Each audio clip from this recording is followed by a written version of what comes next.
So overall, I think the interview candidate Mark did pretty well. He asked a lot of clarifying questions. Asking the clarifying questions, like really trying to understand the problem. A lot of times as an interviewer, you have an idea of where you want him to go, but getting him to that point is his responsibility. He has to ask those questions to get himself there. I think he also did a really good job of following my lead, like when I was trying to get him somewhere, of actually like listening to the feedback that he was given and going down those roads. Yeah, so I think a little more whiteboard practice would have helped him out. You tend to want to start in the top left of the board. That way you have plenty of room to write. You want to make sure that you leave space between lines because you're always going to have to go back and add lines in the middle. And then there were opportunities where he would close out a tag and then he'd have to erase it and move that closing down further and further as we progress through the problem. So I would say give yourself more space for writing and don't close the tag until you're done.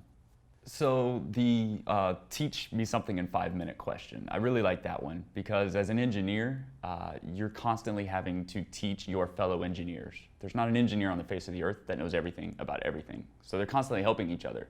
And teaching someone something they don't know in 5 minutes is actually a really important part of the job that you'll do numerous times per day.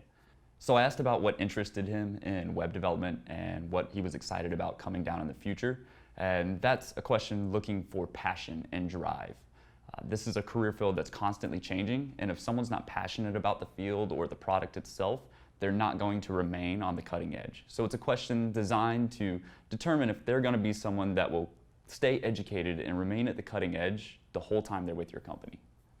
So the question about the palindrome is a pretty typical programming question you'll receive.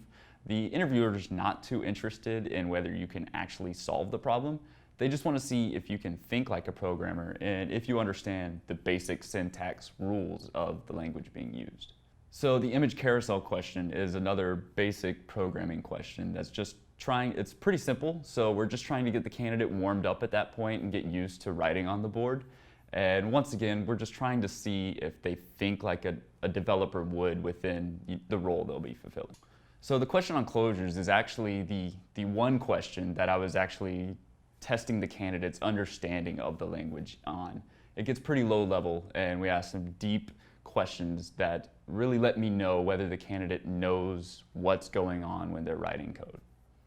So the question about the technical challenge and how did you solve it, that's kind of a cool down question coming off of the whiteboard and just lets me understand some of the things that the candidate has challenged themselves with and how do they approach that problem, their problem solving ability. And I really want to see the candidate like get through a complicated problem and not say like, well, I had this problem and I just gave up, or I went and asked someone for help.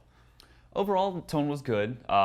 Probably could have slowed down a little bit and thought about the response to a question a little more before answering it. Particularly, there were moments where it felt like the candidate was going on and on and on a little bit, and they probably could have just wrapped it up quicker.